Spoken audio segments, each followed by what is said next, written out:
En el principio, cuando miramos el antiguo pacto, no escuchamos mencionar la iglesia por los profetas, por los videntes. Mas sin embargo, yo quiero que podamos comprender que la iglesia, cuando estudiamos la teología, lo que significa la iglesia no es la estructura o el lugar donde tú y yo nos reunimos a alabar a Dios, sino que podamos comprender que la iglesia es la palabra que se deriva del griego eclesia, que lo que significa es asamblea, convocatoria, llamados, un grupo de personas reunidos en un lugar por una misma fe, una misma esperanza, reconociendo lo que dice Pablo a esta carta a los Efesios: un solo bautismo, una sola fe, un solo Señor y Salvador nuestro, el cual es Jesucristo. A su nombre sea la gloria. Y la iglesia, cuando miramos las páginas de la Biblia, vemos que desde el comienzo, cuando no se habla de ella, tengo que hablar de aquel momento conocido en la historia como 400 años de silencio. Allí no había profeta, no había voz de Dios. Mas sin embargo, Isaías había profetizado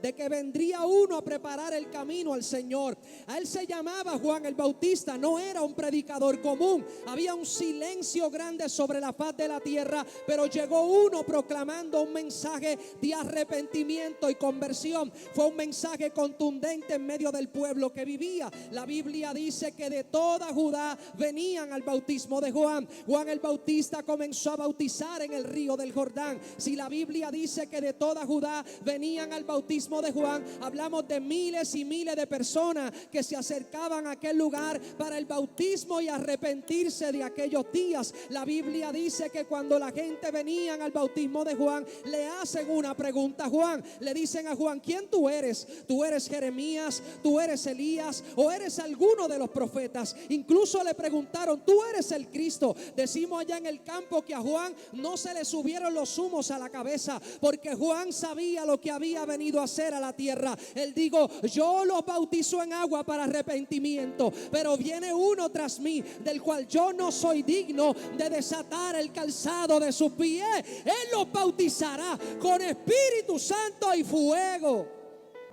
Juan es conocido como el precursor. El mensaje de Juan fue un mensaje contundente en medio de la sociedad que vivía. Juan no era un predicador común. Juan no era el mejor que se vestía. Juan no era quizás el mejor que hablaba, pero tenía voz de Dios en la tierra. Y aquel mensaje fue contundente a la generación mala que Juan vivía en medio de ellos. Por eso Jesús llegó al Jordán, y para que se cumpliese lo que estaba escrito, dice la Biblia que Juan le dijo: siendo tú el Cristo, bautízame a mí. Pero Jesús le contestó: conviene que cumplamos toda justicia. Jesús es bautizado en el río del Jordán, y cuando sale se abren los cielos. Dios habla, dice: aquí mi Hijo amado, en el cual tengo complacencia. La Biblia dice que descendió el Espíritu en forma de paloma, y de aquel día la Biblia dice que el Espíritu guió a Jesús al desierto, y en el desierto 40 días en ayuno. La Biblia dice, uno de los evangelios, que allí Jesús peleaba con fiera. La Biblia dice que ángeles venían y le servían, pero Jesús pasó 40 días y salió del desierto,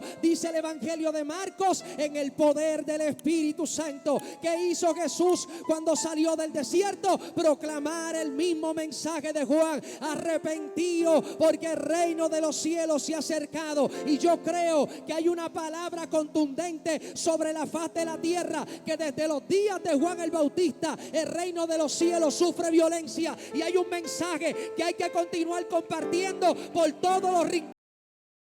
Arrepentidos y convertidos, oh gloria.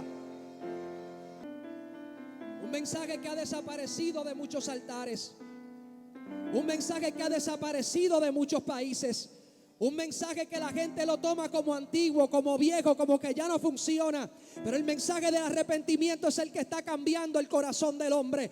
Es el que está transformando familias, restaurando matrimonio y haciendo maravillas en el corazón de alguien. Lo que nadie puede hacer, el poder de la palabra lo puede efectuar. Por eso desde aquel día Jesús comenzó a predicar el mismo mensaje que Juan predicaba. Y allí la Biblia dice que la gente comenzó a golparse. Y estas dos características que habían en el ministerio de Jesús nos las demuestra Marcos en el capítulo número 1. Yo quiero que miremos la vida de Jesús como un gran ejemplo para la iglesia, porque el ministerio de Jesús fue un ministerio de ejemplo. Jesús no solamente enseñaba con lo que predicaba, también cómo vivía. Era un ejemplo su testimonio, cómo caminó, qué fue lo que hizo. Mateo, Marcos, Lucas y Juan nos dan detalles acerca de la vida de Jesús. Y Marcos, en el capítulo número 1, nos comienza a presentar a Jesús como el siervo sufriente. Allí dice la Biblia que Jesús entró a la sinagoga,